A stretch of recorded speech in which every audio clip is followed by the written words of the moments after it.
Back again, eh?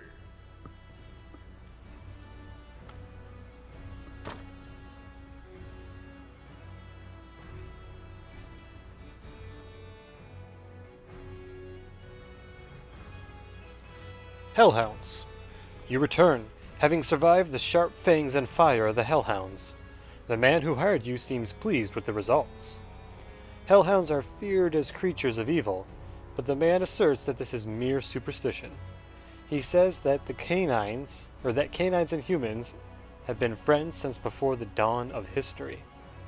In an unsurprising turn of events, the man who so fondly dreamed of holding a young hell pup in his arms went missing soon after and was never heard from again. And we have some charming art here by Haruka Kawamura. Hey, you might be right, buddy. Oh my god, that one in the bottom right is adorable. You might be right. Hellhounds might not be inherently evil, but they are dogs that just breathe fire.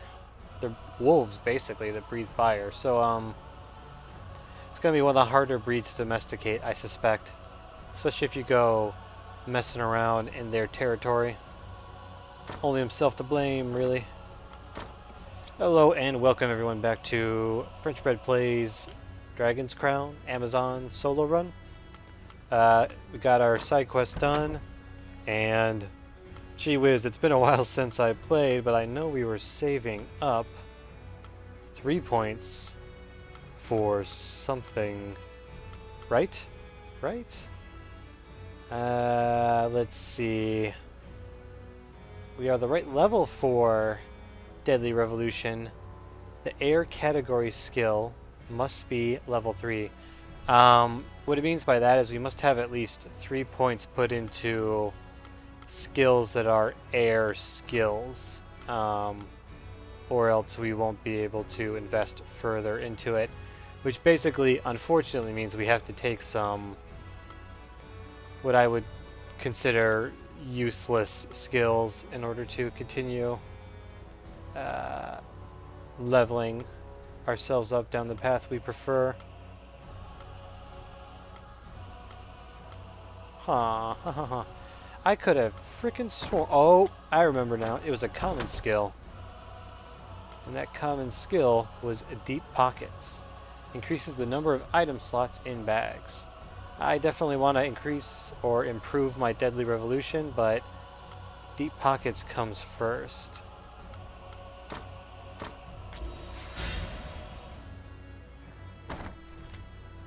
Still have 1 point, so we can go ahead and put in some point. An aerial tech which combines a knockdown attack with a shockwave, neck splitter. We'll just put a point in a stun wave, whatever. So as you can see, our air category skill is now level 3, so we're eligible. We just need 2 points to get the next level of Deadly Revolution. But not for now.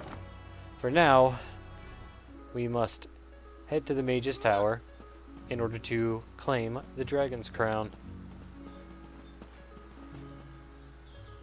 Had a particularly prosperous side mission run. Got an S rank axe, which is the additional skills are actually not that wondrous, but it does have a very high, low, and top end damage, so it is an improvement for us.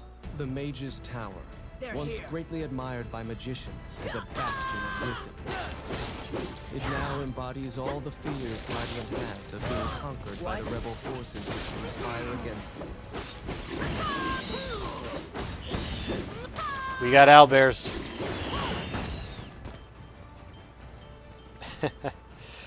So, for starters, you can tell that we have the the wizard. The wizard now narrating for us. He's the last of our options. I think we'll probably keep the narrator, and for my money, we're probably going to stick with the sorceress because she just has the smoothest narration. Whoops. That's not what I... sure, I'll take strength beyond strength. That's not really what I meant to do, but... I don't remember my runes very well yet. If I'll remember them at all. So, it's the Mage's Tower. It follows we'll be fighting a lot of wimpy mages. Outstanding. One of these... Oh yeah, that's for messing with enemies. Just pretty sure there's a secret passageway in this room. Is it based on the rune? Bear with me for a second here. Bring up my handy dandy rune list. You do coin geyser. Where's the no, it's not open the sesame. Huh. I know there was a hidden room here. Find this alchemist symbol, perhaps? Nah. It's like right here or some shit.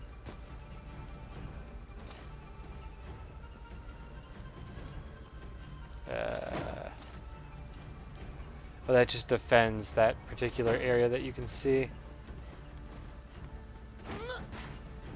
Perhaps I'm crazy.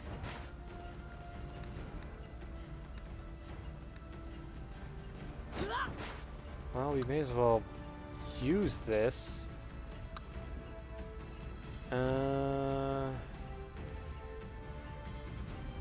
Anything useful I know to do with these is enchanted coin geyser.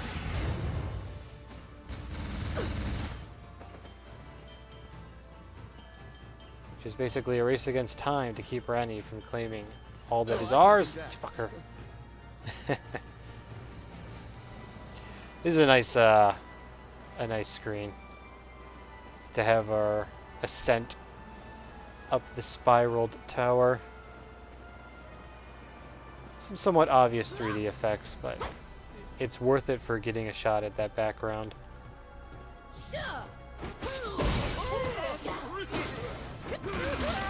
Look at all those wizards.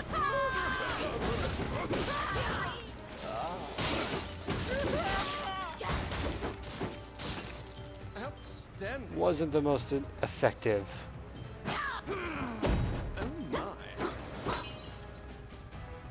Ah. Was there a point to getting these slimes going? Your guess is as good as mine. I got it. Voila. Oh, you know what I think that is? That's a side quest thing. That's what that's all about. Oh, Jesus. Jesus of God. How about open the sesame here? Does that do anything for us? Seems to have no effect here. Fair enough. A half-naked woman is lying in a dark corner, bound by a chain. Looking closer, you discover she's a kidnapped spirit. Half naked? I think that's a generous estimate. The followers of Mornion seem to be capturing as many spirits and fairies as they can find to power their rune magic. Rune magic gates have been opened many times in this tower, and the magicians are even traveling to the illusionary land. The spirit finishes her story with a bone-chilling revelation. They have awakened the ancient dragon. After freeing the spirit, you go into the room of one of the Mornion leaders. The leaders had already concealed themselves, sensing your presence in the tower.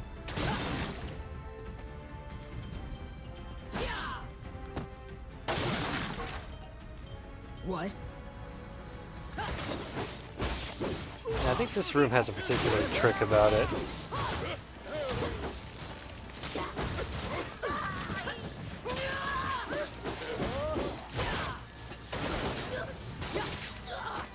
Yeah. It's fight a bit smarter than that, my friend. And by my friend, I of course mean myself.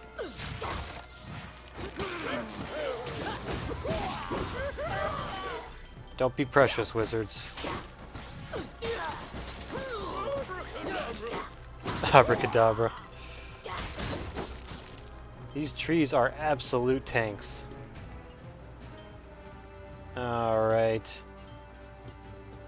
Now, maybe I was crazy about the first room. This room definitely has a secret in it. The piece of paper reads, "You may check out a maximum of 2 books from this bookshelf."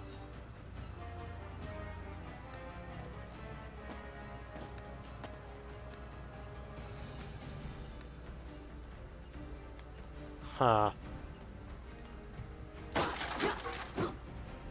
What am I missing here?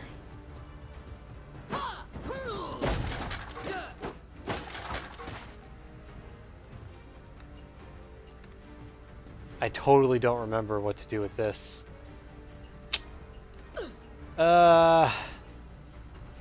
Shit.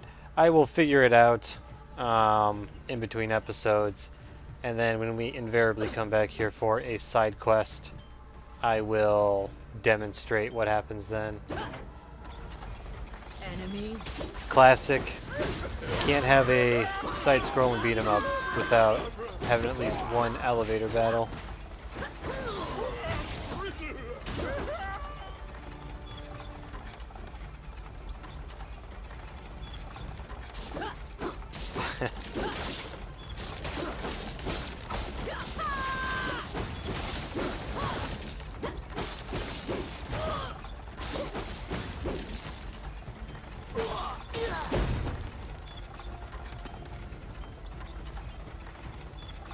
A very lackadaisical elevator, though. What? Yep, okay.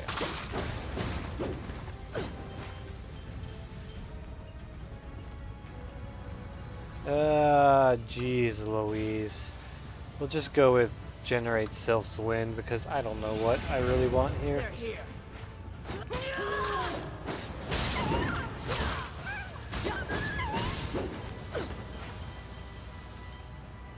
Sure to collect all our bones so we can get basically no reward for it.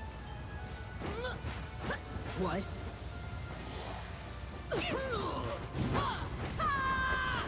Am I like so on the wrong plane?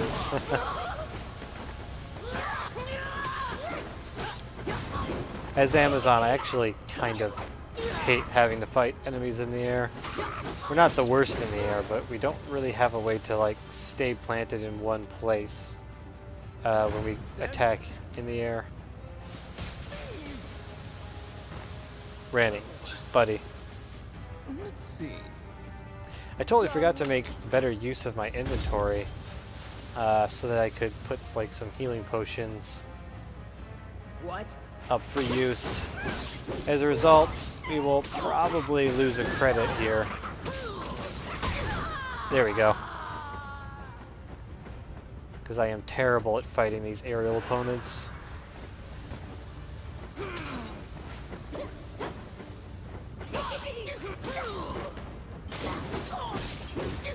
Hate it. Hate it.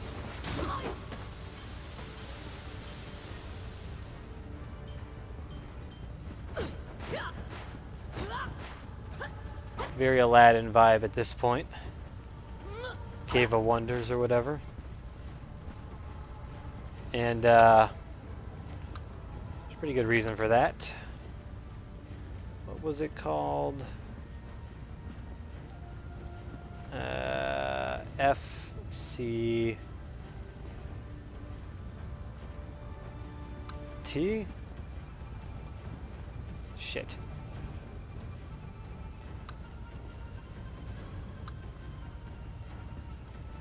Oh, yeah, S. The only rune you're guaranteed to have, obviously. Solomon's Flying Carpet. The road ends here. Molten rock bars any further progress forward.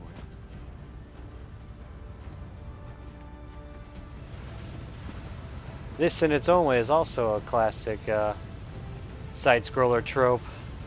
The molten lava attacks you as if it is alive. Steer the magic carpet and keep it from burning. So the idea is you'll see... I want to go down now. You'll see like little glows where the hands are going to shoot out at you at the base of the lava wave.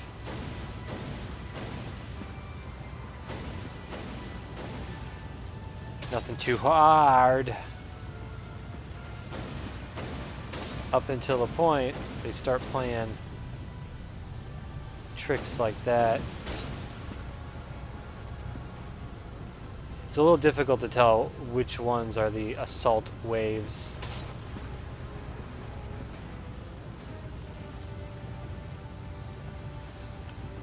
Alright, we made it just fine. I'm so very proud of myself. And a nice big juicy chest to reward us. Simple. I think the quality of this chest is based off of your performance on the carpet ride. I might be mistaken, but I do believe that's the case. We got a B here, so we can double our score bonus. And why wouldn't we? Score is love.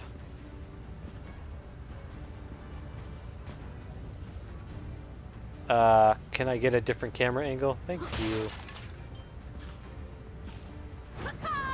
This would be our boss. Fucking badass looking warlock.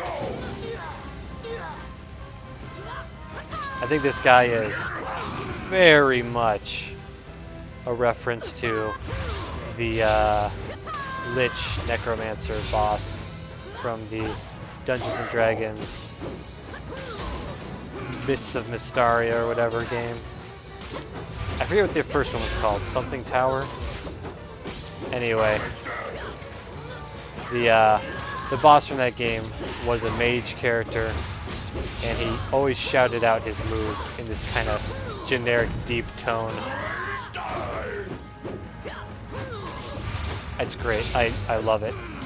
I gotta do Mists of Mystaria sometime. Ooh, that's a fucking terrible idea.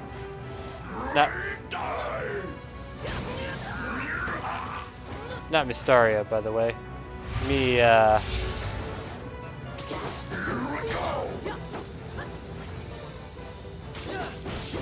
orb that the magicians use has a special characteristic. Look at the colors of the orbs. The warlock has begun a higher Oh shit! Beware. This is probably the most I've died in this playthrough so far.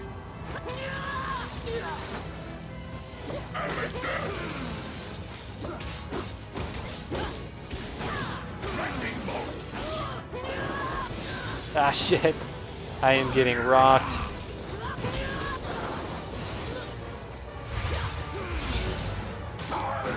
I mean, not enough that I'm going to lose or anything, but this was definitely a rough one for me. I fucking love this boss though.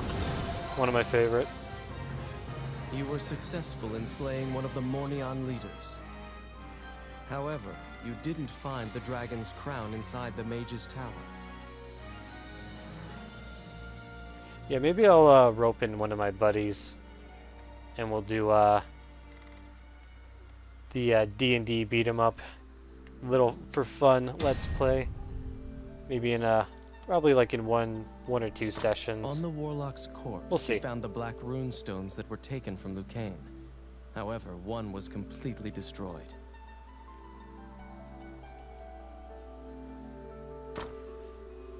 We definitely don't want that shit.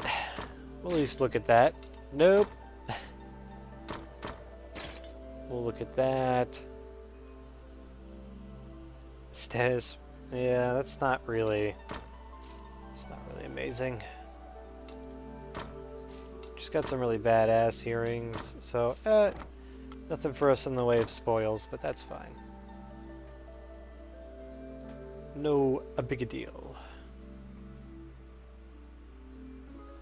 You must return the black runestones you acquired to